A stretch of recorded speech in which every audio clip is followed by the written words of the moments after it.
Gravação iniciada, começa a gravação dessa aula, também vai para o YouTube, né? Curta, comente, compartilha, faça aí o, o, o que você sempre faz pelos seus YouTubers favoritos. Eu aqui estou fazendo essa alternativa aqui para ajudar aqui os meus irmãos crentes em Jesus, para, né, ajudar eles a conseguir conhecimento que muita gente não consegue compilar, né, para trazer um curso de teologia com um pouco mais de prática e de forma mais objetiva. Então a gente está tentando fazer isso aqui nesse curso que é gratuito, garantido aqui a quem quiser aprender teologia de maneira mais prática e objetiva. Obviamente que todo o conteúdo compilado ele corta muita coisa, né, mas o que está sendo entregue aqui é um material de muita qualidade, creio eu, né, e que está sendo entregue de maneira que realmente vai ajudar os irmãos que queiram aprender teologia e não precisem, né, passar por um período sacal, né, de aprender várias e várias coisas e não ter como compreender ou absorver tanto conhecimento assim passado de uma vez só. Então a gente transmite aqui justamente aquilo que são os pilares, né, da teologia. Então a gente vai conseguir compreender qualquer outro aspecto teológico aprendendo as bases. Então aqui agora, né, a gente na última aula já terminou a questão de soteriologia, né, que é a doutrina da salvação. Né, foram 4 aulas. E agora a gente vai passar justamente para o penúltimo módulo, que é o módulo de eclesiologia. E na eclesiologia a gente vai aprender justamente sobre a doutrina da igreja, né? O que é a igreja, qual a definição que existe biblicamente sobre a igreja e os aspectos que fazem parte, né, do entendimento do que é a igreja e como ela deve se comportar. Pai de Senhor, boa noite. Como ela deve se comportar e também aprender sobre os conceitos de igreja, tanto na nossa visão, que é a visão protestante também, mas entender como funciona também a visão na Igreja Católica Romana, não nos aprofundando na questão teológica romana, mas entendendo como funciona a base do entendimento de igreja para a Igreja Católica, para que assim a gente também tenha um entendimento crítico, né, da coisa, então a gente possa também considerar nossos debates e a comparar nosso conhecimento com nossos irmãos católicos também. Então, começando aqui, por mais que o slide que eu mandei no grupo tenha sido um slide com bastante coisa, bastante informação, eu creio que o assunto que está nos slides, ele ficou tão bem condensado que vai precisar de pouquíssimos comentários por minha parte, então a gente vai abordando cada um, tentando entender alguma coisa que pode ter ficado um bocado obscura e tentando, assim, desdobrar, né, o assunto de cada slide, e a gente, creio eu, que não vai ter uma aula assim tão extensa, né, mas o conteúdo que a gente vai pegar aqui tem bastante coisa. Então, começando aqui, né, a introdução à eclesiologia cristã. A eclesiologia investiga a natureza, a essência e a missão da igreja como realidade teológica e histórica. Etimologicamente, derivada do termo grego eklesia, que significa assembleia, a eclesiologia busca compreender o que é a igreja em sua essência, como foi estabelecida e como deve ser estruturada segundo diferentes tradições cristãs. Esta área teológica ganhou particular importância após a Reforma Protestante do século XVI, quando diferentes compreensões sobre a natureza e a organização da igreja emergiram e se consolidaram. Antes disso, a eclesiologia existia mais como um conjunto de reflexões dispersas em vários tratados teológicos sem constituir necessariamente um campo autônomo de estudo. A importância da eclesiologia está em seu papel central para determinar questões fundamentais do cristianismo: autoridade, tradição, sucessão apostólica, sacramentos, relação entre a igreja e o mundo, entre outros temas que definem, em última análise, a vivência cotidiana da fé cristã, tanto na tradição católica romana quanto na tradição reformada, A compreensão da igreja determina aspectos fundamentais da prática e da identidade religiosa. Aqui a gente vai começar a abordar um pouco sobre a questão da visão teológica sobre o termo da igreja e sobre o significado que ela tem. Então a gente vai analisar tanto a perspectiva católica romana agora, e depois a gente começa a entrar também na visão reformada e vamos fazer algumas comparações. Perspectiva católica romana. Na tradição católica romana, a igreja é compreendida simultaneamente como realidade visível e invisível, material e espiritual. O Concílio do Vaticano II, em particular na Constituição Dogmática Lumen Gentium, definiu a igreja como sacramento ou sinal e instrumento da íntima união com Deus e da unidade de todo o gênero humano. Esta definição sintetiza a compreensão da igreja como realidade salvífica e como um instrumento divino para a redenção da humanidade. A eclesiologia católica reconhece a igreja como corpo místico de Cristo, conceito que expressa a união vital entre Cristo, a cabeça, e os fiéis, os membros. Essa união não é meramente simbólica, mas real e orgânica, manifestando-se visivelmente na instituição eclesiástica hierarquicamente estruturada. Como afirma a tradição teológica católica, a igreja é simultaneamente humana e divina, visível e invisível, temporal e eterna. A Igreja Católica identifica-se como possuindo 4 marcas essenciais, conforme professado no Credo Niceno-Constantinopolitano: una, santa, católica e apostólica. Essas marcas determinam a autocompreensão da Igreja Católica como única igreja instituída por Cristo, santificada por sua graça, universal em sua missão e fiel às tradições e sucessão apostólica. Então, o que a gente entende sobre a questão da visão, dos católicos com relação à imagem da igreja? O que significa para os católicos a igreja é que justamente a igreja é a personificação ou a materialização da pessoa de Cristo, porque a igreja católica, na sua instituição, ela foi instituída pelo próprio Cristo, e a partir dessa instituição, ela fez com que a imagem de Cristo fosse atribuída a materialização da igreja em si, ou seja, a imagem da igreja católica, ela é uma imagem de uma instituição ilibada, e constituída espiritualmente para ser a representação viva do corpo de Cristo, tanto pela instituição do próprio Cristo, sendo ele o fundador da igreja, sendo também pelos membros que vão ser parte do corpo, já que ele é instituído como cabeça, os membros vão ser a parte do corpo. E como ela é hierarquicamente organizada, então, a partir do conceito hierárquico que já é institucionalizado, eles fazem com que a imagem da igreja seja respeitada e seja continuamente professada, porque a partir do magistério, ou seja, do ensino da igreja, que é transmitido através desses poderes hierárquicos dentro da instituição, eles fazem com que a imagem da Igreja Católica se torne a imagem da autoridade divina, através da imagem de Cristo, instituída materialmente na Terra através da imagem da Igreja Católica.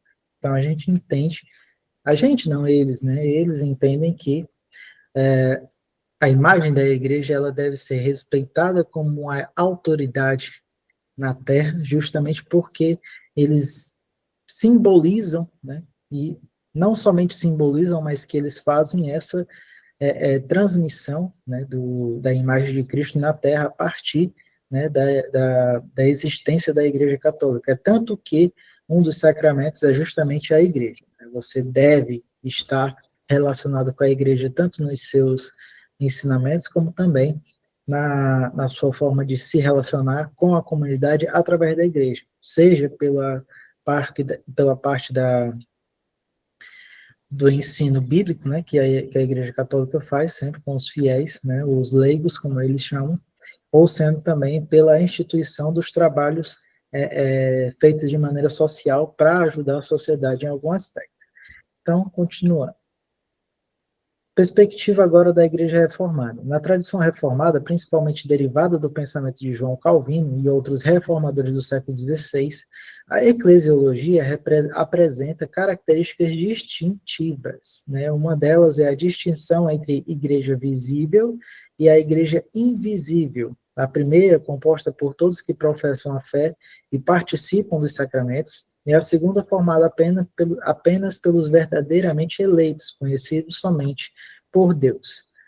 Calvino definiu a igreja como a assembleia de todos os santos, a companhia dos fiéis que Deus predestinou à vida eterna. Para a tradição reformada, a verdadeira igreja se reconhece por certas marcas ou notas essenciais: a pregação fiel da palavra de Deus e a devida administração do sacramento, geralmente reconhecido como dois, né? O batismo e a ceia do Senhor. Alguns acrescentam uma terceira marca, que é a disciplina eclesiástica. Na perspectiva reformada, a igreja é a criatura verbi, né? Criatura da palavra, ou seja, nasce e se mantém pela pregação fiel do evangelho. Esta ênfase na centralidade da palavra representa uma das diferenças fundamentais em relação à eclesiologia católica, que atribui igual importância à tradição e ao magistério. A soteriologia, a doutrina da salvação, que foi o que a gente estudou na aula passada, calvinista, influencia diretamente a sua eclesiologia, enfatizando a eleição divina como fundamento da constituição da igreja. Nesta visão, a igreja invisível é composta pelos eleitos de Deus desde toda a eternidade, enquanto a visível reflete de forma imperfeita essa realidade espiritual. Então, o que é que acontece? A visão reformada, né, a visão protestante, né, por assim dizer, ela enxerga a imagem da igreja como a imagem imperfeita, materialmente falando, mas a imagem perfeita a partir da visão escatológica. O que é a escatologia? Né? Parte dos últimos tempos, ou seja, o corpo de Cristo ele vai ser constituído de maneira perfeita na vinda do Messias, onde ele vai se relacionar outra vez com os santos e vai trazer o novo corpo, vai trazer essa nova perspectiva de vida para os santos, onde eles vão ser regenerados, transformados e vão receber esta nova realidade. No entanto, né, a questão da igreja visível, que é a igreja onde nós nos reunimos, né, aqui na Terra, esse momento onde nós temos a nossa convenção, né, onde a gente está junto ali com nossos irmãos para atribuir, né, culto ao nosso Deus, nós temos a imagem da igreja imperfeita ali justamente porque nós somos seres imperfeitos. Então, nós temos que atribuir a autoridade máxima das Escrituras justamente porque é a única autoridade que parece ser razoável aos olhos humanos, justamente para que nós não tenhamos, né, como errar, né, no nosso proceder. Por que que a gente entende que a visão das Escrituras é uma visão completamente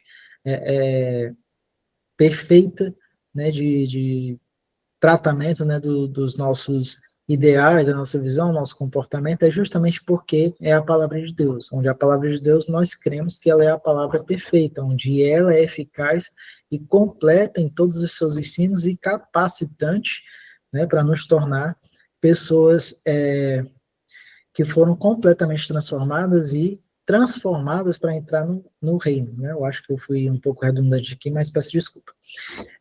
Então, o que é que acontece?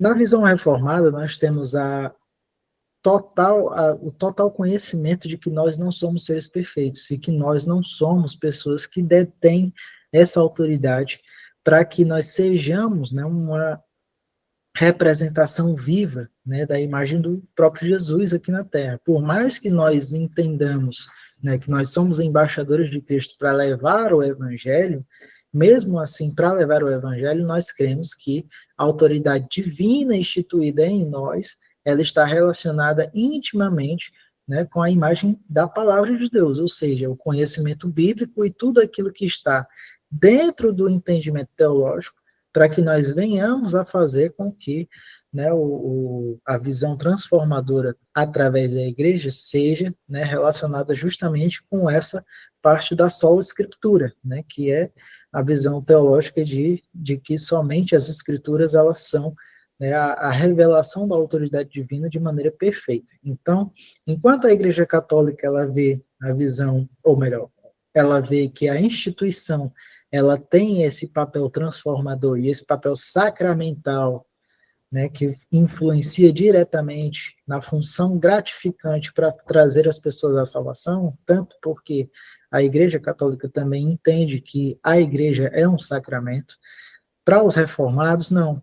Né? Para os reformados, a Igreja, parte visível, né, vai ser o momento de relacionamento, o momento de transformação, o momento de fazer com que nós sejamos nessa parte da metanoia, ou seja, da transformação de mente, vai fazer com que essa transformação se transpareça para o mundo lá fora, através do nosso relacionamento gerado pelo Espírito Santo, que vai nos transformando, vai transformando o nosso comportamento e vai fazendo com que a nossa fé seja transparecida através dos nossos atos e ações, mas tudo isso só é possível graças à pregação do Evangelho, graças ao entendimento que o Evangelho vai nos concedendo. E a partir desse entendimento, né, que o Evangelho vai nos concedendo, nós vamos entendendo que as Escrituras é que são a autoridade máxima na nossa perspectiva, onde a gente entende que tudo aquilo que está ali escrito, tudo aquilo que é a ordenança que está ali na visão bíblica, na visão escrita, vai ser, né, o nosso principal aspecto a ser atingido, né, onde a gente vai realmente se moldar, né, aquele esquema que está sendo ali estabelecido. Então, continuando. Agora, a análise comparativa das definições. Né? Tanto a tradição católica quanto a reformada reconhecem a Igreja como instituição divinamente estabelecida e como comunidade dos fiéis. As diferenças fundamentais residem na compreensão da relação entre a dimensão visível e invisível da Igreja.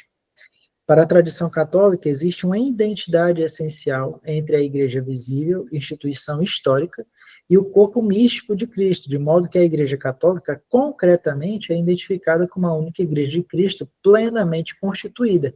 A tradição reformada, por sua vez, enfatiza uma distinção mais clara entre a realidade visível, sempre imperfeita, e a realidade invisível, né, a verdadeira Igreja dos eleitos.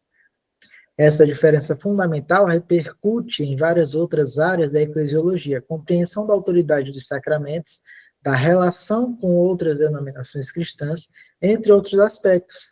Enquanto a eclesiologia católica enfatiza a continuidade histórica, institucional e sacramental, a eclesiologia reformada destaca a fidelidade à palavra e a comunhão espiritual dos verdadeiros crentes. Agora, a questão da fundação da igreja.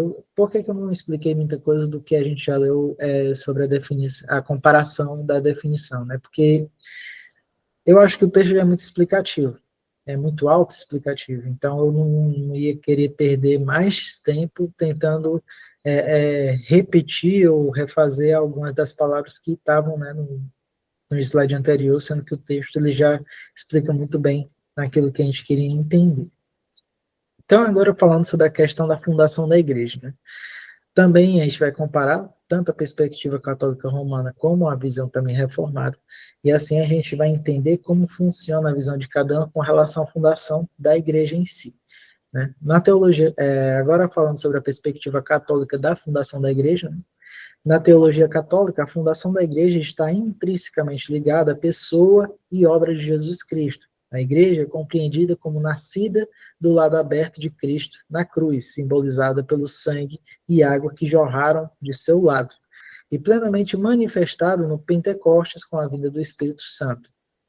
A eclesiologia católica interpreta Mateus 16, 18, 19, onde está escrito: Tu és Pedro, e sobre esta pedra edificarei a minha igreja, como o momento em que Cristo estabelece Pedro como fundamento visível da igreja e primeiro na linha de sucessão papal. Essa interpretação fundamenta a doutrina do primeiro petrino e, consequentemente, do primado papal. Um elemento central da compreensão católica da fundação da igreja é a doutrina da sucessão apostólica, né, segundo o qual os bispos são sucessores diretos dos apóstolos, recebendo por ordenação sacramental a mesma autoridade e missão confiadas por Cristo aos 12. Esta sucessão ininterrupta garante, segundo a teologia católica, a continuidade e a autenticidade da igreja através dos séculos. Então, o que é que acontece?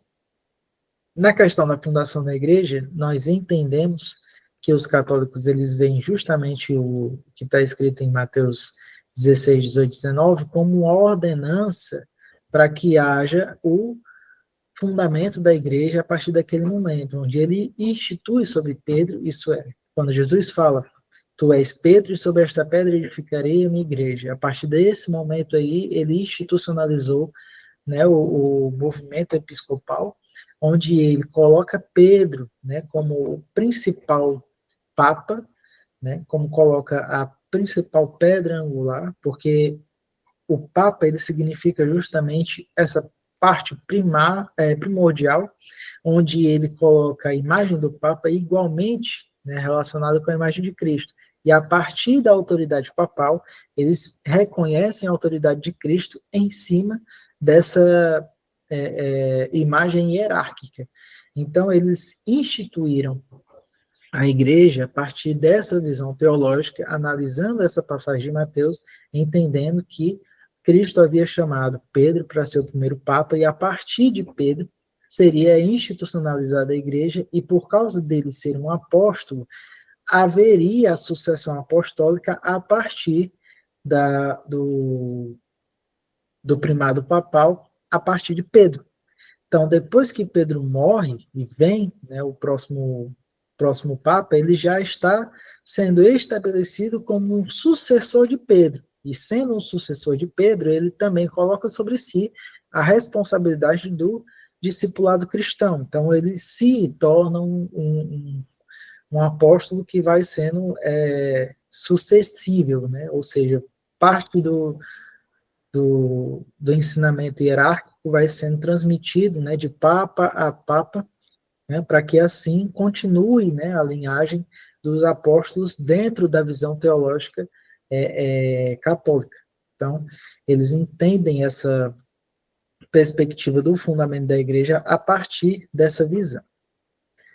Agora, passando aqui para a perspectiva da igreja reformada sobre a fundação da igreja, né, a tradição reformada compreende a fundação da igreja primariamente como obra de Cristo, que é reconhecido como o único fundamento, conforme em 1 Coríntios 3:11, que diz: ninguém pode pôr outro fundamento além do que já está posto, o qual é Jesus Cristo. Né? Nessa perspectiva, a igreja existe desde o início da história da redenção, incluindo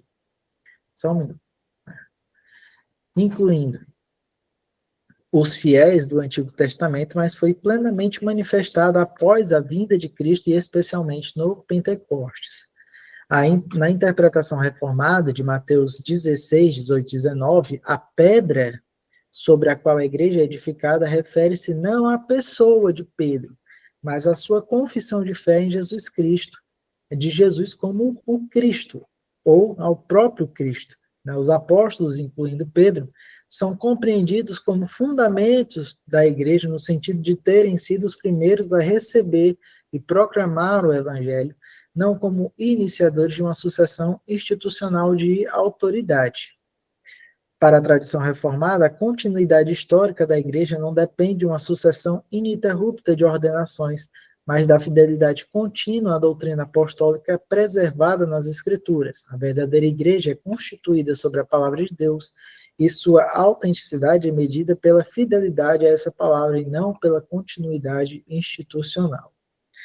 A pneumatologia, a doutrina do Espírito Santo, ocupa papel central na eclesiologia reformada, enfatizando que é o Espírito quem constitui e sustenta a verdadeira igreja, reunindo os eleitos e aplicando a obra redentora.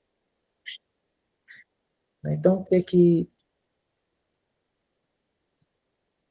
Só um minuto, gente. Então, o que é que acontece? Nessa parte da visão reformada da fundação da igreja, nós entendemos justamente que quando Cristo estabeleceu, né, a sua igreja, ele não estabeleceu a partir do momento em que ele chamou Pedro, né, de a pedra, e sobre esta pedra edificarei minha igreja. Ele instituiu essa igreja já antes mesmo da fundação do mundo, ou seja, Ele primeiro instituiu a igreja como os seus escolhidos, os seus eleitos, né? Ele fez essa eleição de maneira soberana, marcou cada um dos seus chamados, né? Das suas ovelhas, é tanto que o próprio Jesus ele vai dizer que aqueles a quem o Pai o entregou, né? Nenhum deles foi esquecido, nenhum foi lançado fora, enfim, todos eles foram chamados eficazmente, né? Então, nós entendemos que a igreja, a partir desse momento aí, é a igreja, aqueles que foram chamados, os eleitos, aqueles que fazem parte exatamente do resgate, né, a partir da palavra de Deus, onde esses eleitos eles vão se aglutinar, ou seja, vão se juntar e vão responder esse chamado de maneira eficaz, e assim vão gerar o corpo de Cristo aqui na Terra, sendo o seu maior símbolo, né? Onde eles, nessa parte da igreja visível, né, mesmo imperfeita, vão buscar completamente essa transformação através da ação do Espírito Santo, como a gente já falou anteriormente, onde o Espírito Santo vai agir de maneira eficaz dentro dessa pessoa, fazendo com que a graça seja respondida de maneira que faça com que essa pessoa seja regenerada, né, e assim transforme a sua mente e assim haja de maneira que vá responder ao Evangelho de maneira, como é que eu posso dizer? De uma maneira completamente... o termo que eu quero usar, eu acho que não seria o mais conveniente, mas de uma maneira que realmente seja completa, seja nítida, seja...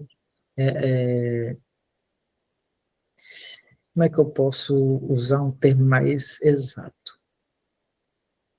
Não, vou ficar com o termo só completo. Seria mais conveniente usar esse termo. Então, continuando aqui.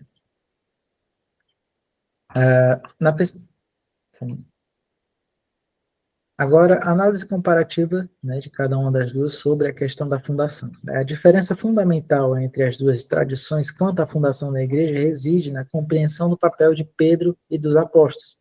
A visão católica reconhece Pedro como o primeiro papa, iniciando uma sucessão ininterrupta de autoridade, que continua até hoje. A visão reformada compreende os apóstolos como fundamentos no sentido doutrinário e testemunhal, mas não como iniciadores de uma linhagem institucional de autoridade. É tanto que nem mesmo os próprios apóstolos eles viam, né, a questão da parte institucional. Quando a gente fala sobre a igreja primitiva, a gente fala mais sobre a comunidade, né, onde eles viviam em comunidade, tinham, né, o seu relacionamento diário entre trabalho e outras coisas que eles já tinham como comum, né, a vida humana de maneira simplificada, e eles nunca viram nessa parte da comunidade como um lugar onde eles tivessem que institucionalizar coisas, ou seja, transformar em um edifício ou em um local que competisse diretamente, né, com a imagem do templo onde os judeus eles se reuniam, né, para ver aquele estudo sobre os papiros e tudo mais, sobre aquela coisa de ensinar sobre a Torá e outras questões relacionadas com, né, a cultura judaica.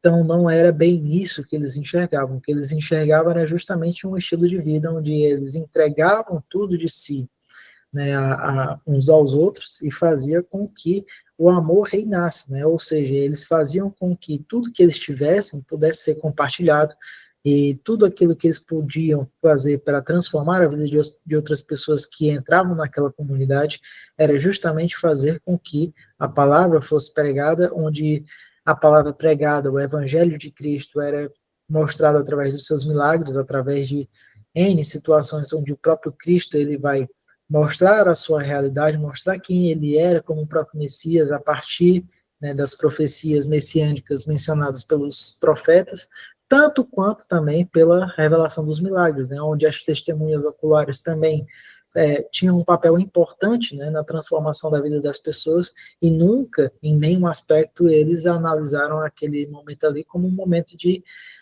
transformar aquela comunidade numa instituição, né? Então, nós entendemos que a parte institucional ela funciona somente no quesito de que nós podemos reunir várias pessoas em um local para pregar o evangelho, ou para entregar um ensino, ou para entregar o que quer que seja relacionado, né, ao entendimento de Cristo e à mensagem de Cristo, mas não como uma parte sacramental, onde aquilo vai fazer uma diferença gratificante para tornar aquela pessoa um objeto salvífico, né, onde ela vai ser transformada a partir da imagem da igreja para entrar no céu, né? Ou seja, nós não entendemos que a igreja, instituição, ela é um elemento salvífico para trazer o homem a Deus, mas sim um elemento conciliatório, onde ela vai trazer a pessoa para o entendimento, que vai pregar a mensagem de maneira clara e objetiva, e a partir da mensagem clara e objetiva, tomando atenção também justamente no teor da mensagem, na claridade da mensagem, à luz das Escrituras. Então, nós entendemos que essa imagem da igreja é que faz a total diferença na transformação da vida das pessoas. Não que a imagem da igreja em si seja o elemento salvífico, mas sim a autoridade da palavra que está sendo ministrada, né, por aquela igreja, vai fazer com que a transformação de vida daquelas pessoas que estão naquele lugar seja realmente esclarecedora e que traga essas pessoas para o relacionamento com Deus diretamente. Então, não é a partir da visão institucional, e sim a partir da visão transformadora, transformacional, por assim dizer. A palavra não existe, mas funciona exatamente assim. Continuando aqui. Ambas as tradições reconhecem Cristo como o verdadeiro fundador da igreja, mas divergem quanto ao modo como a sua autoridade continua a ser exercida. Para os católicos, através do papado e da hierarquia episcopal. Para os reformados, primariamente através das escrituras interpretadas sob a orientação do Espírito Santo na comunidade de fé. Outra diferença importante está na visão sobre a relação entre a Igreja e o Antigo Testamento, entre o Antigo e do Novo Testamento. A tradição reformada enfatiza fortemente a continuidade entre Israel e a Igreja cristã como o único povo de Deus através da história da redenção, enquanto a visão católica, embora reconheça essa continuidade, destaca mais a novidade da Igreja cristã inaugurada por Cristo. Então, o que é que acontece aqui, né? A Igreja Católica, ela, por mais que reconheça que o Evangelho foi primariamente entregue aos judeus, entregue primariamente aos israelitas, eles creem que a visão transformadora da Igreja, ou melhor, não é bem a visão transformadora da Igreja, mas a imagem da Igreja como autoridade, ela foi entregue a partir da novidade, né, da realidade da Igreja, que se transmitiu aos gentios, ou seja, aqueles que estavam fora do conceito judaico ou fora do conceito israelita. Então, todos aqueles que participaram, né, a partir da mensagem entregue a partir dos israelitas, é que tem uma total relevância acima, né, do que já foi estabelecido tanto aos judeus como aos israelitas. Até o próprio Paulo, ele reconhece primariamente que a salvação ela foi entregue primeiro aos israelitas, né? Primeiro ao povo de Israel, enquanto a Igreja Católica não reconhece muito essa questão. Ela entende que realmente a salvação veio, né, da mensagem que partiu dos judeus e que partiu dos israelitas, mas que a partir da instituição da igreja feita por Cristo, a partir daquele momento onde ele chamou Pedro e instituiu ele como pedra, e sobre esta pedra edificarei a minha igreja, a partir daquele momento ali é que fez-se, né, a autoridade máxima da igreja a partir do destacamento, né, do primado papal a partir de Pedro, né, fazendo com que assim existisse a sucessão apostólica, né, a partir de Pedro ali naquele momento, fazendo assim com que a imagem da igreja se estabelecesse de maneira hierárquica e institucional, não somente pela mensagem do evangelho entregue, né, a partir dos israelitas e judeus para o restante do mundo. Então, parte da organização eclesiástica, né? Perspectiva católica romana. A eclesiologia católica compreende, né, a igreja como uma sociedade hierarquicamente organizada, refletindo a sua origem divina e a sua missão salvífica. Esta organização se estrutura em 3 níveis principais de ordem sagrada. O episcopado, pronto. A primeira é o episcopado, a segunda é o presbiterado dos padres e o diaconato, que é os diáconos. Né? No topo da hierarquia está o Papa, o bispo de Roma, reconhecido como sucessor de Pedro e cabeça visível da Igreja, possuindo jurisdição universal e, em determinadas circunstâncias, o carisma da infabilidade em questões de fé e moral. Os bispos, como sucessores dos apóstolos, governam as porções particulares da Igreja, as dioceses, ou seja, os templos das igrejas católicas espalhados pelo restante do mundo. Essas são as dioceses.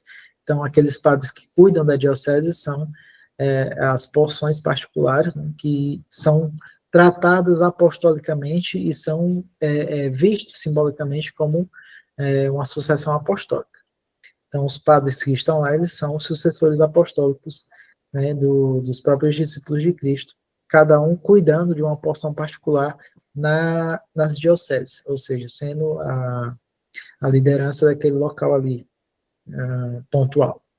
E em comunhão com o Papa formam o colégio episcopal.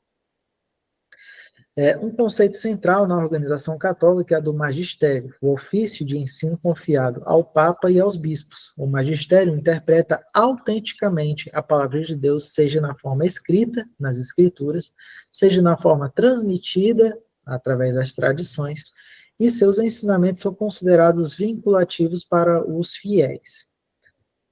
A Igreja Católica reconhece 7 sacramentos como meio privilegiados da graça, administrados pelos ministros ordenados. A distinção entre clero, ordenados, e os leigos, não ordenados, é fundamental na eclesiologia católica, embora o Concílio do Vaticano II tenha enfatizado também a dignidade e a participação ativa dos leigos na vida e missão da Igreja. Essa estrutura hierárquica tem sido objeto de críticas internas e externas, como apontado por teólogos como Comblen e pelo próprio Papa Francisco. Existe uma tensão entre o poder pastoral como serviço e como denominação. Essas críticas apontam para a necessidade de uma eclesiologia mais centrada na missão e no serviço e menos na estrutura de poder. Então, o que é que acontece? Na parte de organização eclesiástica, a gente entende a partir, né, da nossa visão como leigos, né, e eu devo colocar as aspas justamente porque nós não nos entendemos como gente que faz parte do magistério papal ou do magistério católico romano, justamente porque nós não temos o entendimento de que a Igreja Católica é a visão central, né, do Evangelho, onde ela se coloca como autoridade máxima sobre os leigos, né, como nós, por exemplo. E na nossa percepção, a gente não entende o magistério, né, como ele está bem aqui escrito, como uma autenticidade, né, do poder do evangelho a partir da forma escrita ou da forma tradicional. O que isso significa dizer? Significa que, na visão episcopal católica romana, a imagem do magistério, ou seja, tudo aquilo que é entregue pelo magistério, é visto como autoridade máxima. Seja pela interpretação das escrituras, ou seja, tudo aquilo que os mestres magisteriais da Igreja Católica Romana entendem, né, teologicamente, que é entregue na interpretação dos sermões para os leigos que estão participando, né, do ensino das igrejas ali, naquele momento. Tudo aquilo que foi interpretado a partir, né, da interpretação magisterial católica romana é autoridade máxima. E também sobre as tradições que são entregues pelos padres ou pelo próprio Papa, também é visto como uma autoridade máxima. Para nós, isso não é funcional, né? Não é de acordo com aquilo que o próprio Evangelho diz, ou que as próprias Escrituras falam. Né? A gente entende que a nossa percepção, né, dos mandamentos, elas devem ser colocadas diante de um panorama em que o próprio Jesus ele vai apontar que Os mandamentos, eles se resumem basicamente a dois mandamentos principais. Um é amar a Deus de todo o coração, todo entendimento, toda a força, né? E o outro é amar o próximo como a nós mesmos. E a partir dessa percepção, nós nos tornamos pessoas que vão se encaixando de maneira não perfeita, mas de maneira que seja aceitável, né? Para que todos os mandamentos eles vão se encaixando a partir dessa forma da gente se comportar, seja no exercício do culto a Deus, ou seja, também no exercício de relacionamento com o próximo.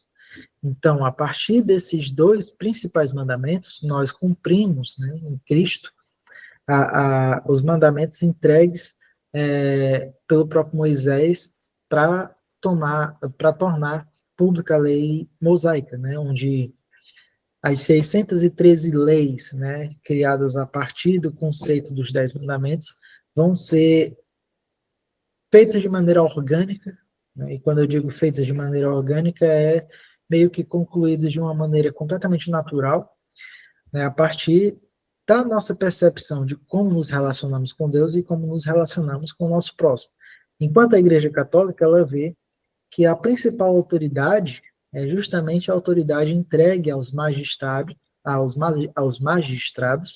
e a partir do entendimento que o magistrado tem, né, sobre a percepção das escrituras e sobre a parte tradicional, ela vai se tornar perfeita e incontestável, né, e a gente não tem essa percepção. Então, nós entendemos que a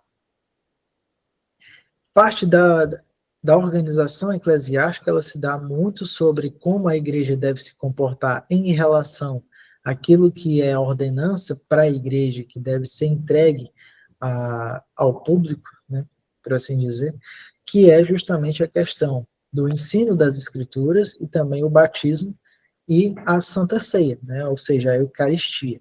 Então, tudo aquilo que é feito da maneira correta dentro desses valores, né, vai fazer com que a nossa perspectiva de organização eclesiástica esteja completamente bem equilibrada, né? Então, vamos continuar aqui que a gente vai entender mais sobre esse processo. Perspectiva de organização eclesiástica da Igreja Reformada. A Eclesiologia Reformada desenvolveu uma compreensão diferente da organização da Igreja, baseada no princípio do sacerdócio universal dos crentes. Segundo esta visão, todos os crentes têm acesso direto a Deus através de Cristo, o único mediador, e todos são chamados a participar ativamente do ministério da Igreja segundo os seus dons. Perspectiva da Igreja Reformada. Na tradição reformada, desenvolveram-se principalmente 3 modelos de governo eclesiástico. O primeiro modelo de governo eclesiástico foi o episcopal, né, mantém a forma modificada de episcopado, como na Igreja Anglicana, e algumas igrejas luteranas, mas sem reconhecer a autoridade papal, ou seja, eles têm a mesma estrutura, né, de nomeação e de parte hierárquica, mas não reconhecem o Papa como autoridade do próprio Deus na Terra, onde eles fazem a mesma distinção que nós, por exemplo, né, como protestantes, enfim, porque as igrejas luteranas são igrejas protestantes, que não reconhecem na imagem papal a autoridade máxima como a imagem de Cristo, mas reconhecem nas Escrituras, né, a imagem da perfeição que deve ser alcançada através do conhecimento da palavra, né, ou seja, não é reconhecida justamente a parte hierárquica da Igreja Católica Romana, mas sim uma parte parecida, né, como se fosse a mesma forma, mas um conteúdo diferente. O presbiteriano, né, o governo eclesiástico presbiteriano, governa através de um sistema de conselhos, né, consistórios, presbitérios, sínodos, assembleias gerais, compostos por pastores e presbíteros eleitos, ou seja, no presbiteriato, não sei se é bem assim que fala, mas, enfim, na parte do entendimento presbiteriano, a igreja ela tem a questão dos conselhos, né, onde o conselho é feito justamente dos presbíteros, e os presbíteros elegem os pastores, e os pastores são colocados dentro da comunidade para tratar aquela comunidade pontual, e ele faz exatamente o mesmo trabalho dos padres, como os padres cuidam da arquidiocese, né, os pastores constituídos através dos conselhos presbiterianos vão fazer o trabalho dos padres em cuidar daquela congregação, em cuidar daquele aprisco, por exemplo, né? Então, ele vai ser um pastor que vai ser nomeado a partir dos conselhos, a partir do sínodo e a partir das assembleias. No caso do episcopado, não é bem assim, né? Cada um recebe o seu chamado, recebe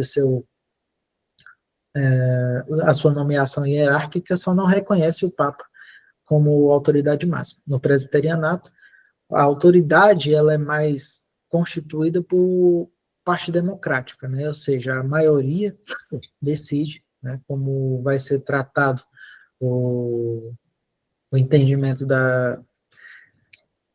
daquele movimento dentro da comunidade presbiteriana, né, e vai fazer com que, né, a igreja ela seja constituída primariamente, né, através da votação dos conselhos, e esses conselhos dos presbíteros vai fazer com que a liturgia seja cumprida de maneira ilibada dentro dos moldes da percepção justamente da autoridade da palavra e, né, da forma como o pastor ele trata a parte eucarística, né, do entendimento teológico do comportamento da igreja em relação à ceia, ao batismo e tudo mais.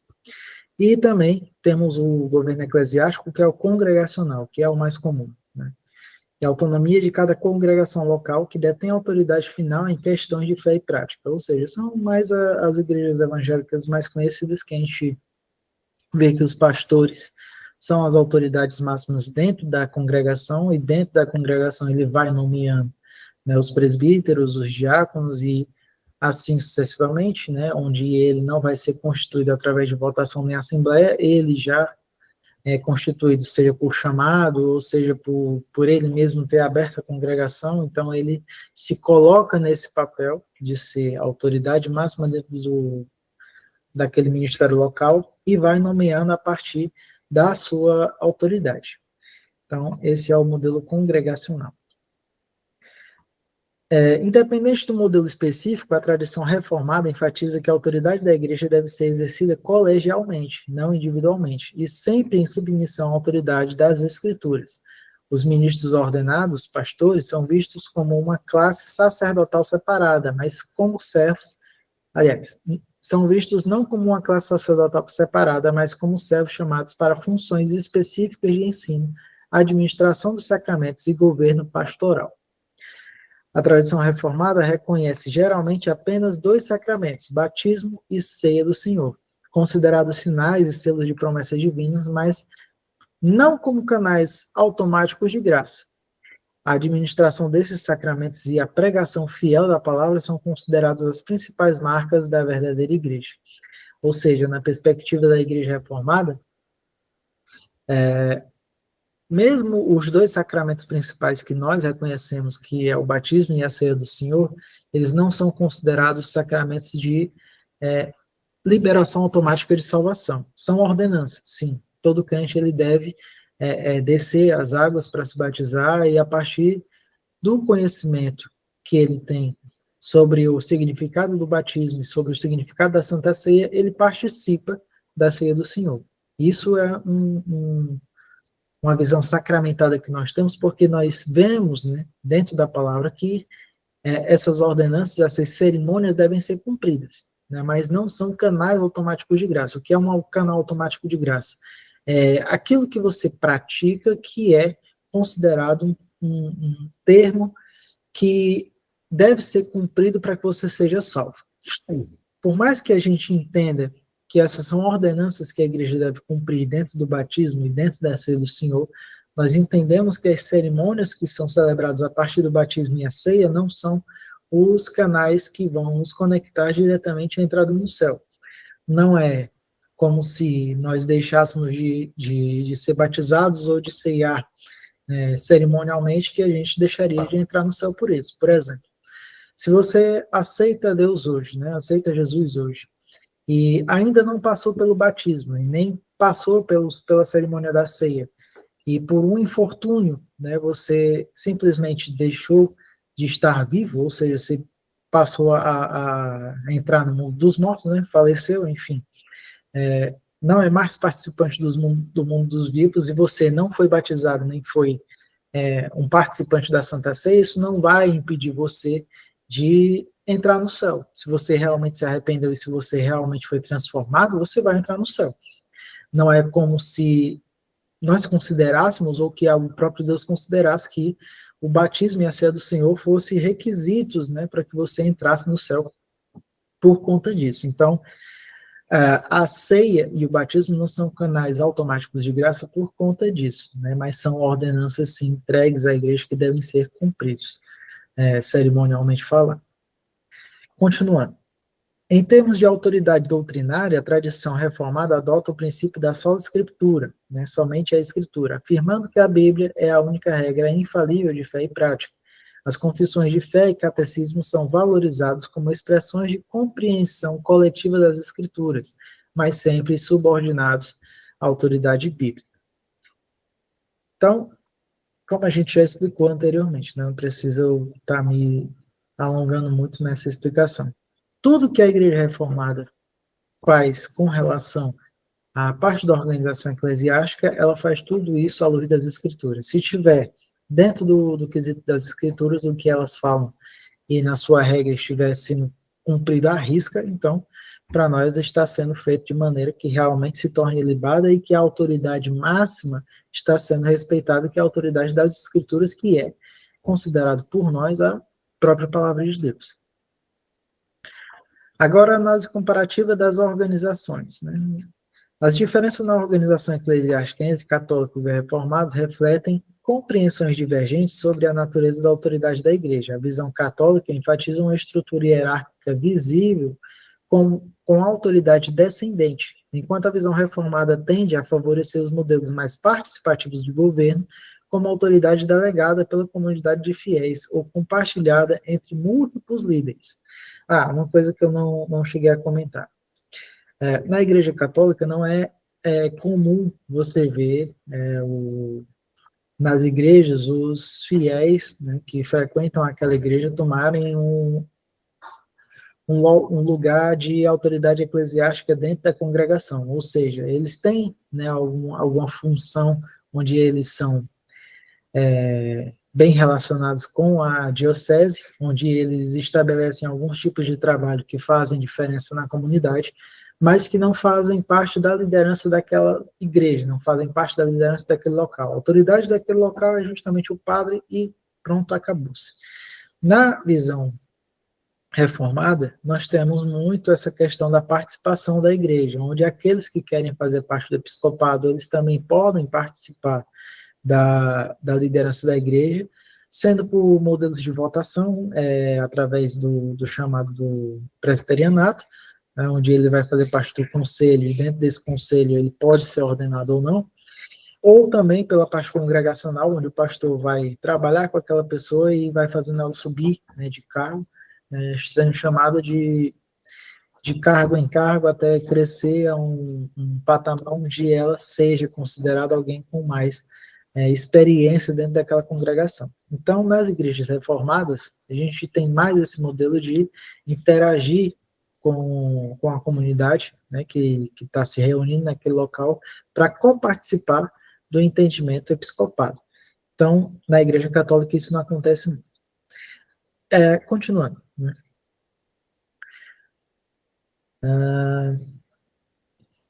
Pronto, terminei essa parte aqui. Continua. A questão do sacerdócio também revela diferenças fundamentais. A eclesiologia católica distingue claramente entre o sacerdócio ministerial dos ordenados, ou seja, os ordenados vão ser os bispos, padres e os diáconos, e o sacerdócio comum de todos os batizados. O sacerdócio comum é como se, por exemplo, você como fiel vai participar da parte dos bastidores da igreja, você vem como coroinha, né, por exemplo.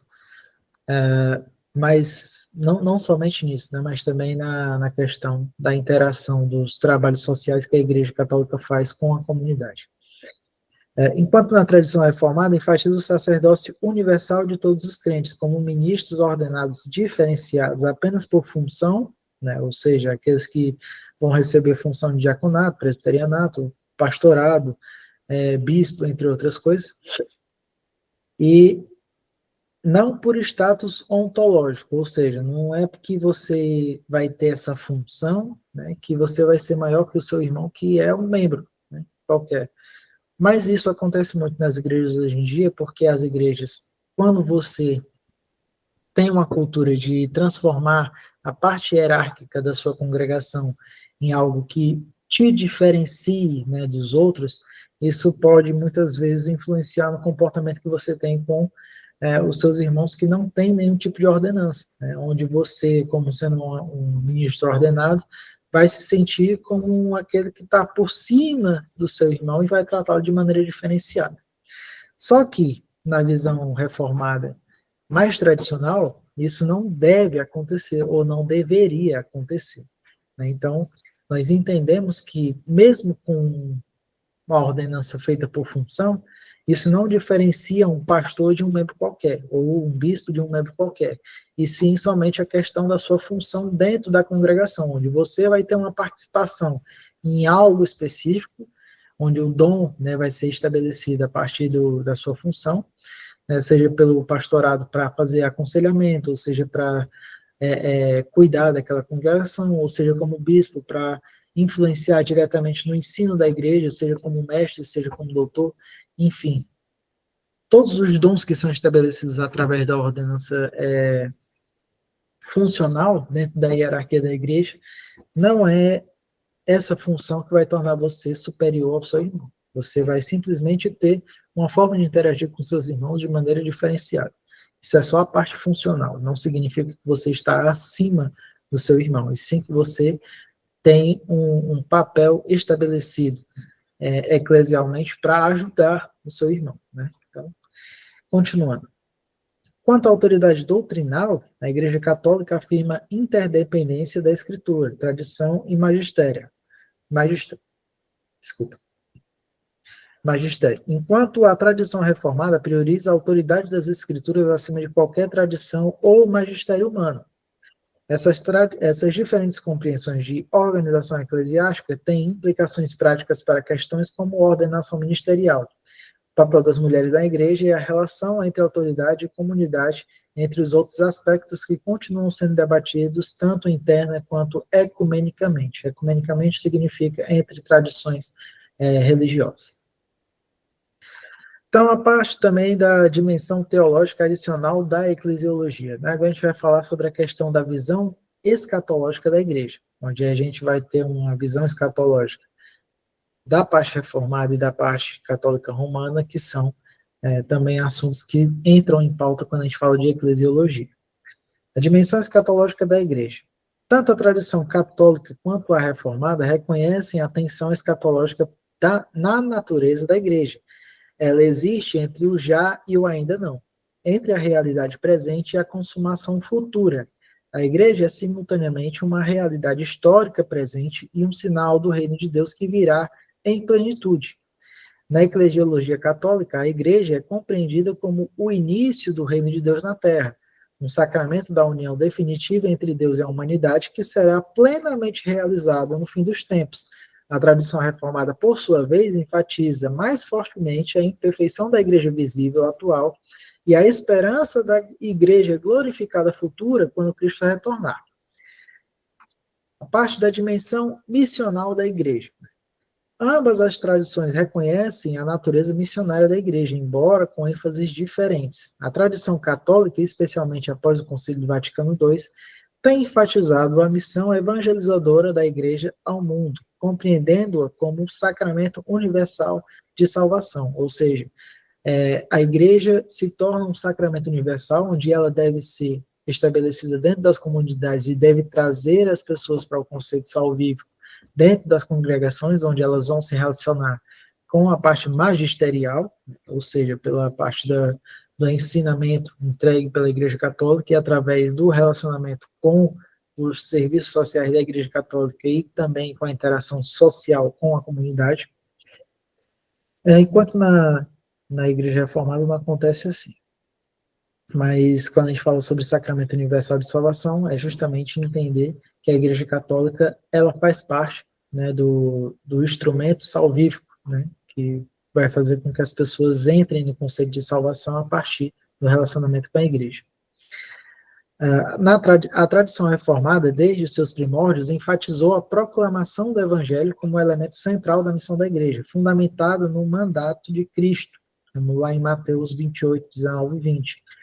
Na teologia reformada, a missão não é apenas uma atividade da igreja, mas pertence à sua própria essência como comunidade chamada e enviada por Deus. Ou seja, a missão, né, ou seja, o trabalho missionário, ele também é uma ordenança, fazendo com que tudo aquilo que foi ensinado pelos evangelhos e o ensino ministerial feito pelo próprio Cristo e também através dos apóstolos, ou seja, até mesmo a doutrina dos apóstolos, ela é entregue de maneira sucessional, não de maneira apostólica, como é feito na Igreja Católica Romana, mas sim na parte do ensino, né? O ensino dos apóstolos é transmitido de discípulo a discípulo, né? Aqueles que vão aprendendo dos apóstolos vão transmitindo às outras pessoas, e esse ensino vai se tornando consolidado na nossa mente para que também a gente entregue a mesma mensagem posteriormente, e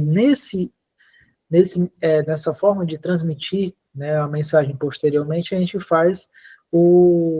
cumpre, né, o mandamento da missão, né, que Cristo estabeleceu para nós, né, onde nós recebemos essa missão juntamente com os apóstolos para trazer as pessoas para dentro do conhecimento da salvação através do chamado missional, né? Então, nós nos tornamos missionários a partir do momento que entendemos o evangelho e retransmitimos esse evangelho às pessoas que precisam ouvir dessa mensagem que Cristo veio entregar. Conclusão, né? O estudo comparativo da eclesiologia católica romana e reformada revela tanto pontos de convergência quanto diferenças significativas na compreensão da natureza, fundação e organização da Igreja. Ambas as tradições afirmam a origem divina da Igreja como instituição fundada por Cristo e a centralidade da sua missão salvífica no mundo. As principais diferenças emergem de compreensões divergentes sobre autoridade eclesiástica, o papel da tradição, a natureza da sucessão apostólica e a relação entre as dimensões visível e invisível da Igreja. A tradição católica enfatiza a continuidade institucional, a sucessão apostólica visível e a autoridade do magistério, enquanto a tradição reformada destaca a autoridade primária das Escrituras, o sacerdócio universal e a distinção entre igreja visível e invisível. É importante ressaltar que ambas as tradições continuam a desenvolver suas compreensões eclesiológicas em resposta aos desafios contemporâneos e que existem movimentos ecumênicos significativos buscando maior compreensão mútua e aproximação. As diferentes eclesiologias refletem não apenas divergências teológicas, mas também diferentes experiências históricas e culturais do cristianismo. A diversidade de perspectivas eclesiológicas dentro do cristianismo convida a uma reflexão contínua sobre a natureza da igreja como comunidade de fé e instrumento da missão de Deus no mundo. Longe de ser meramente uma questão acadêmica, a eclesiologia tem implicações profundas para a identidade e práticas cristãs, para o diálogo ecumênico e para o testemunho da igreja em um mundo cada vez mais plural. Então, eu acho que não preciso explicar muita coisa aqui. Só para que vocês tenham em mente, né, que tudo aquilo que foi explicado, toda parte de tradição, de entendimento eclesiológico, de visão fundamental, enfim, tudo aquilo que foi estruturado aqui, essas visões, por que eu decidi trazer tanto a visão reformada como a visão católica sobre o entendimento eclesiológico? Porque existem discussões em que vocês vão ter acesso ao pensamento de pessoas que têm um pensamento divergente do de vocês, e vocês não vão se ater meramente ao preconceito que vocês têm do entendimento do outro, né, e vão participar desse debate de maneira mais democrática e vão ser mais eficientes nos seus argumentos, vão ser mais amorosos no seu convívio, né, com o seu irmão, mesmo que ele esteja em um lado em que você considere que ele está errado. Então, eu decidi trazer as duas visões justamente para trazer conceitos que vão estruturar justamente a parte crítica, né, de cada um de vocês, fazendo com que o conhecimento que vocês receberam agora seja suficiente para manter um bom diálogo com as pessoas, mesmo elas estando em uma situação que vocês consideram que ela está teologicamente errada, mas que vocês agora têm total respeito por aquela pessoa. Respeito porque você sabe exatamente como aquele pensamento dela foi estruturado e vai saber exatamente como, né, estruturar o pensamento de vocês para encaixar, né, com aquilo que ela já entende. Ou seja, a percepção tridimensional que ela tem, né, agora vai ser comum, né, a vocês, vai ser uma coisa que vocês também vão ter conhecimento, vão saber como desdobrar nessa informação e fazer com que a verdade seja revelada. Ou, pelo menos, se a verdade não for revelada, no mínimo você vai trazer elementos que vai fazer com que aquela pessoa tenha um momento de tirar suas próprias conclusões, onde você vai inserir novas informações, vai inserir novos conceitos e novas perspectivas e vai fazer com que aquela pessoa também respeite a sua opinião, porque não importa o quanto você tenha conhecimento sobre a sua visão de fé, se você não tiver a capacidade de tratar aquela outra pessoa, oponente, com respeito, né, você simplesmente vai ser tratado como alguém que cria um argumento ad hominem, né, e desse jeito você não se torna uma pessoa agradável aos outros que estão te escutando, que estão recebendo aquela mensagem. Então, esse ensino ele vai fazer com que vocês realmente tenham um momento de reflexão, justamente para pensar em uma alternativa melhor, de responder aos seus irmãos católicos, por exemplo, e fazer com que a conversa seja mais democratizada. Alguém tem alguma dúvida do que foi abordado aqui ou quer trazer alguma adição?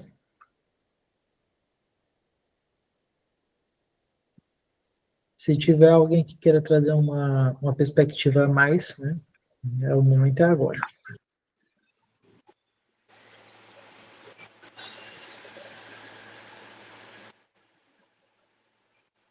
Pode falar.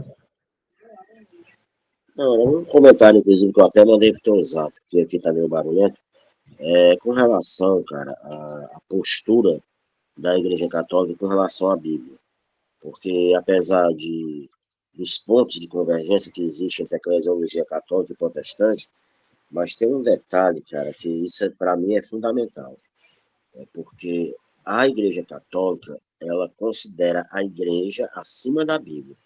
Não é o caso do protestantismo. O protestantismo fundamenta os seus princípios pelas escrituras, mas a Igreja Católica ela está acima da Bíblia. Ela faz questão de dizer que as suas interpretações elas estão acima da Bíblia, porque foi a Igreja que criou a Bíblia. Isso segundo eles, né?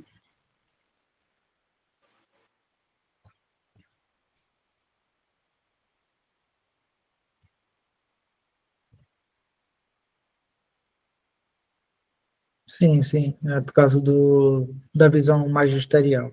Desde sempre eles acreditam que a visão do magistério está acima de qualquer perspectiva.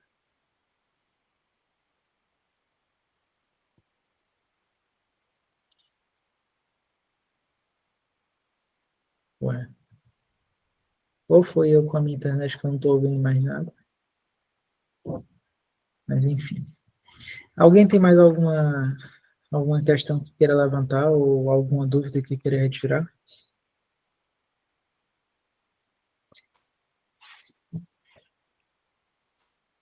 Bom, já que não tem mais nada, então concluímos aqui a nossa aula de hoje. Né?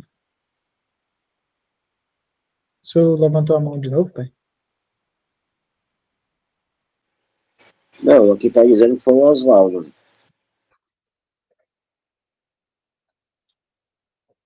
Eu só queria complementar o que o seu pai falou. Realmente, Ah, tá. Porque Eu já, a minha internet. eu já ouvi muitos Aham, realmente falarem que a igreja está acima da palavra de Deus, né? E isso é totalmente sem sentido, porque eu também ouvi um padre uma vez dizer que foi a igreja que escreveu a Bíblia. sim. Aí, aí eu fiquei, aí foi que me deu uma Mas, vontade de responder a ele. mas isso aí se dá, sabe por quê? É por causa do entendimento deles de que como eles foram os curadores, né, da tradição bíblica, ou seja, como eles guardaram boa parte dos livros, né, então eles têm o direito de tratar o entendimento teológico da maneira que eles acharem melhor. Por isso que eles colocam o magistério acima do conhecimento bíblico. Então, eles acham que, pelo fato de eles terem essa relevância histórica, né, de guardar os mandamentos, não, mas, enfim, as escrituras de maneira que elas chegaram até nós hoje, né, faz deles, né, a autoridade máxima acima da Bíblia. Mas nós, reformados, entendemos que foi Deus quem cuidou, né, para que suas escrituras fossem entregues a nós até hoje. Se Deus não quisesse que os católicos guardassem essas escrituras, eles iam fazer com que essas escrituras chegassem a nós de qualquer outro jeito. Né? O nosso pensamento é exatamente o mesmo pensamento que o próprio Mordecai, por exemplo, né, que é o tio da Uhum. onde o Mardoqueu, aliás, eu vou dizer Mordecai, que é a minha tradução da minha Bíblia é Mordecai. O meu Mas também. Mordecai, ele disse para Esther assim, rapaz, se tu não for para lá para salvar os judeus, Deus vai levantar outra pessoa. Então não fica achando que tu é especial, não, filho. Então é a Uhum. mesma coisa serve para o nosso pensamento, né? A gente acredita piamente que se não fosse os católicos aguardar a palavra de Deus, se não fossem os católicos a ser os curadores da biblioteca e do nosso cânon, ele iria levantar outra pessoa qualquer, nem que sei lá, os papiros, todos eles caíssem dentro de uma tumba que fosse conservada até hoje. Não é nada impossível para Deus. Então, nós entendemos que Deus foi quem fez a curação dessas escrituras, mas pelo fato de historicamente estar relacionado com o que a Igreja Católica guardou, eles acham, né, que a autoridade magisterial tem a ver com isso. Então, eles acreditam que estão acima da Bíblia por conta disso. Então, é complicado justamente debater com uma pessoa que acredita piamente na autoridade da Igreja Católica por conta justamente desse aspecto.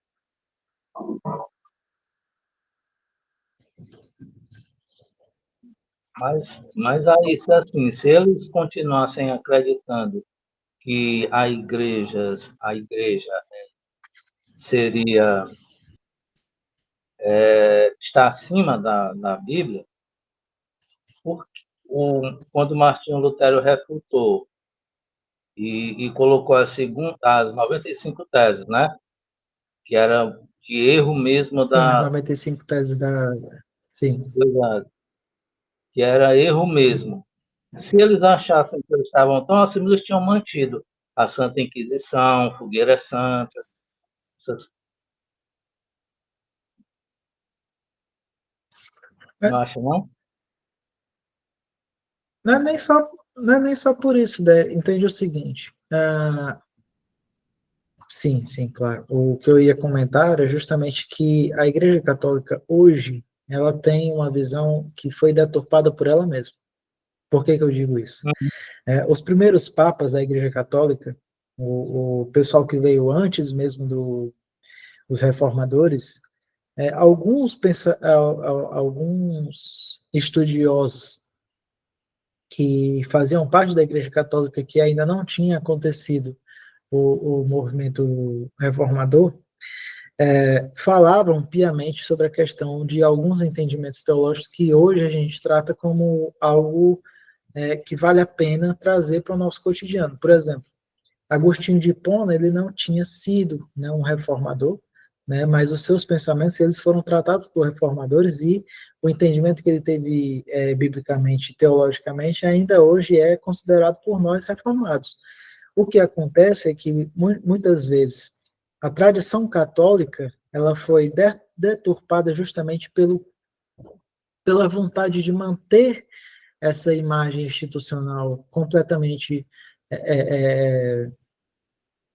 como é que eu posso dizer, poderosa demais, né, entregando muito poder à instituição, fazendo até com que aquilo que foi dito pelos primeiros papas, né, não fosse levado em consideração. Por exemplo, os livros que não estão no nosso cânon, por exemplo, os primeiros papas, quando guardaram esses livros, né, como o primeiro e segundo Macabeus, livro de Judite, livro de Baruque, o Papa que fez parte daquela arrumação, quando eu digo, de pegar todo aquele apanhado ali e colocar para ser guardado, ele disse o seguinte, ó, isso aqui não é um livro que você deve considerar como um livro inspirado. Ele já foi bem claro nesse aspecto. Ele disse logo assim, ó, isso aqui não é livro inspirado, mas isso aqui serve para vocês entenderem o que foi que aconteceu na história da igreja. Ponto. Sim, sim. Em nenhum momento eles disseram que esses livros eram inspirados. O próprio Papa, ou seja, a própria Igreja Católica reconheceu isso no início. Mas com o passar dos anos, pelo fato desses livros apontarem para certas práticas que ajudavam politicamente a Igreja, eles trataram esses livros como livros que são considerados inspirados justamente para não perder a autoridade da Igreja. Então, entende que a própria Igreja Católica, ela meio que contribuiu para uma visão deturpada dela mesma.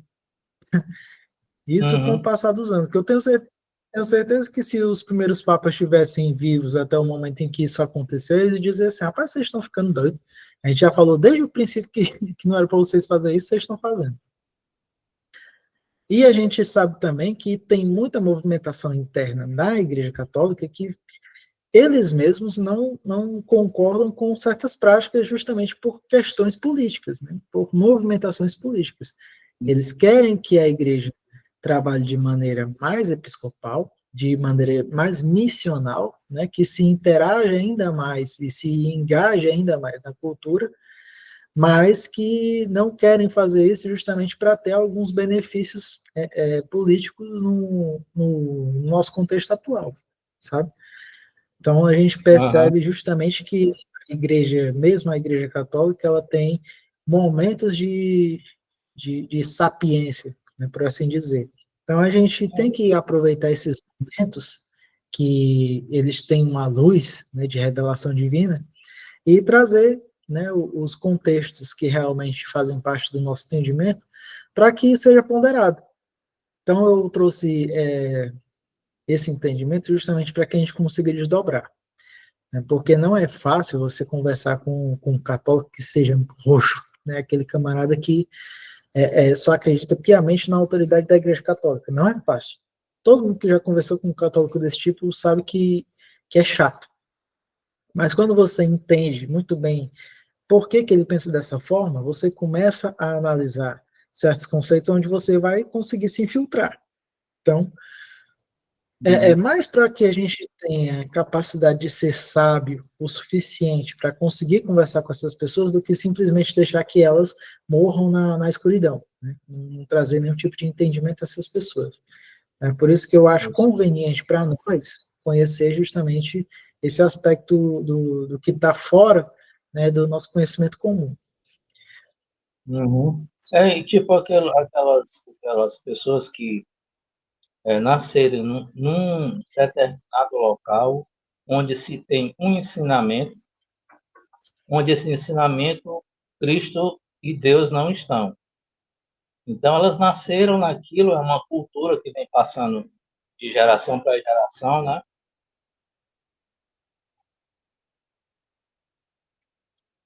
Acho que mais é isso. Sim, Como eu sempre ouvi falar, eu exatamente. nasci assim, eu vou morrer assim. Mas é justamente, certeza. Bom, mas é isso, né? Alguém mais Mas quer tá, trazer alguma? foi uma belíssima aula. Parabéns. Obrigado. Então, aqui a gente termina a nossa aula. A gente se encontra agora no próximo sábado, né, no mesmo horário, no mesmo bate-canal. Então, só lembrando, a gente está, eu aqui, né, em Portugal, eu estou em horário de verão. Então, no horário de verão, vocês começam aí 1 hora mais cedo. Então, eu começo no mesmo horário de sempre, mas vocês vão receber a aula 1 hora mais cedo. Então, é só para tomar atento aí nesse quesito. Então, obrigadíssimo aí pela presença de todos. Aguardo por vocês na próxima aula. Pai do Senhor, Amém. boa E a noite. paz do Senhor a todos. Paz.